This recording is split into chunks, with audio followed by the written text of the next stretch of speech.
Morning. Good morning, everyone. I'm back. This is Julia Brothers. Welcome to my vlog. Guys, I will show you na magplants tayo sa garlic ko. Kasi, anyway, iba-iba naman technique no sa atin kung paano tayo magtanim ng garlic. Show you guys.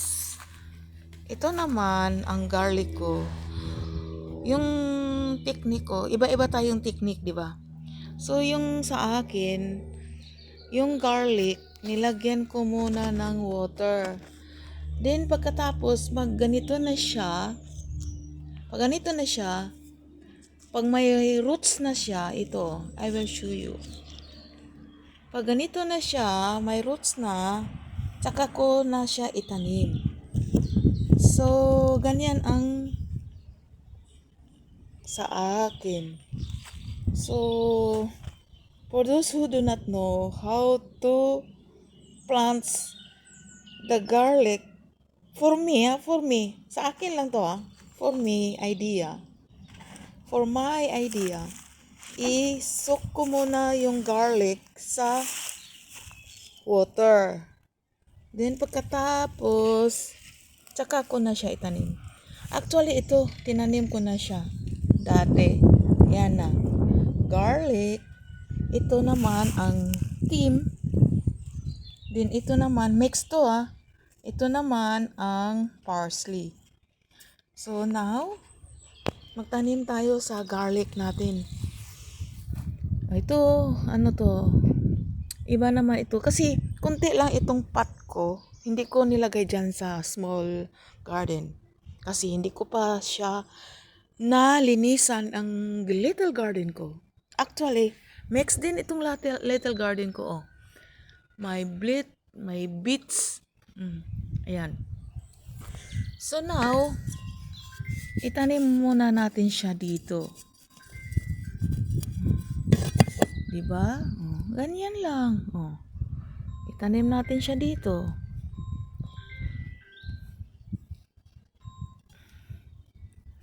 So, teka. Kailangan i-ano pa. Dip. A little dip. Ayan. Ayan, Then, after, lagyan natin ito ng water. So, ito lang, small garden ko, guys. Yan lang, di ba? So, spoiled na mabubuhay ito talaga. Di ba?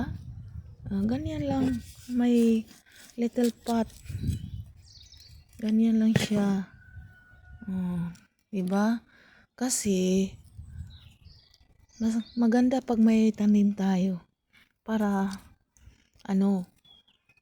for the good moral. Di ba makasave tayo din konti. Di ba? Ganyan lang siya.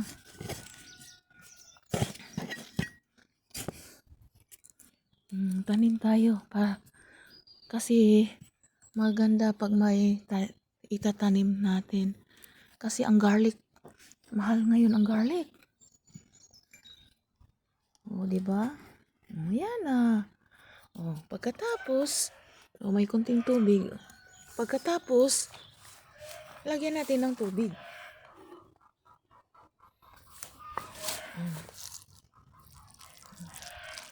Watering the plants. Diba? That's for my little garden.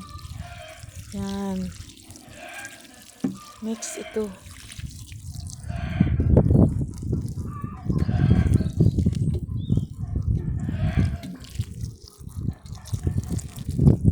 Ayan.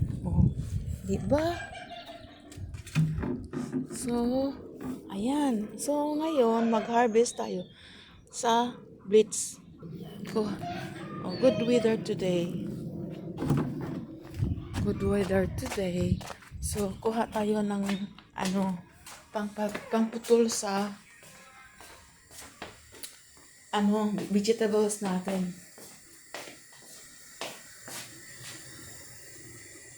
So, ito, nagluto ako ng beef. Lagyan natin ng vegetables. Then, kukuha tayo ng vegetables. Beef ito. With, water. So, lagyan natin yan ng vegetables. Kuha tayo ng vegetables para ilagay natin sa beef.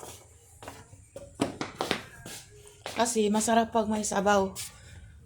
Kumakain tayo pag may sabaw. Ang sarap kasi,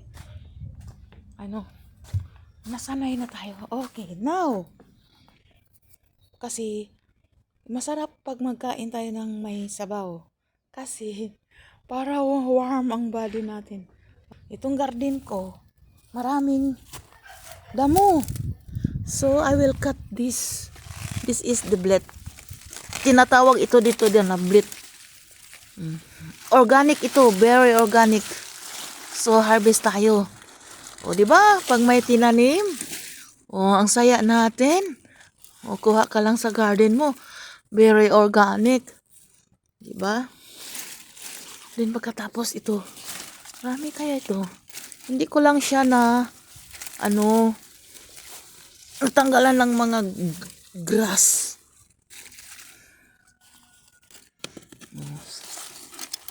Ano ba tawag itong chard man ito sa English, chard.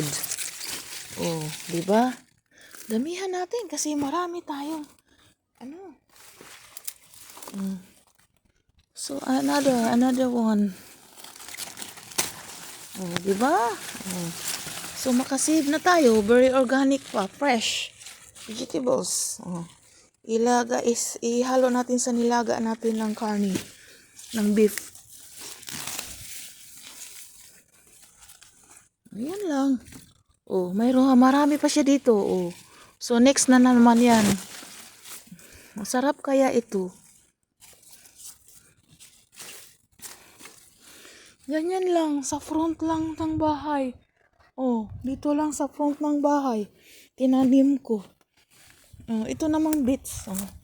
Soon, itong beets na to, may na to ng flower. Then, after flower, seeds na. Yung mga seeds na, matumubo lang siya dito. Ayan, oh. Yan lang. Ang mga vegetables natin. Mayroon pa dito. Ikat natin. Mayroon pa yung other is here. Ikat natin. Kasi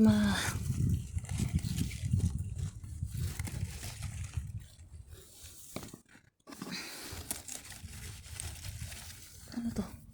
Ano siya?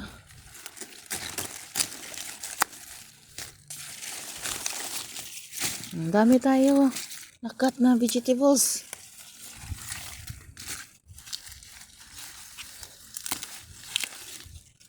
Ayun. Ayan na. Oh. Diba sarap? Ang sarap kaya ito ng gulay na to, ng chard. Tinatawag dito sa France na bled. So ang English to is chard. Chard.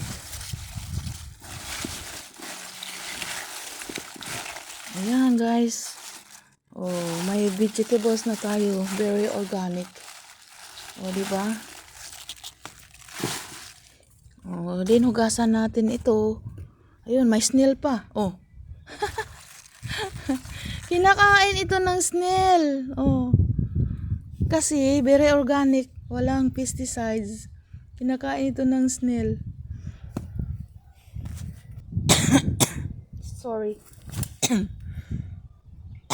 So, yan lang guys. Thank you so much for watching my vlog for today. So, I hope you like it. Please subscribe for those not yet subscribed. Thank you so much for watching my video. Thank you so much for your time. God bless. See you next time. Bye-bye. Thank you so much. God bless.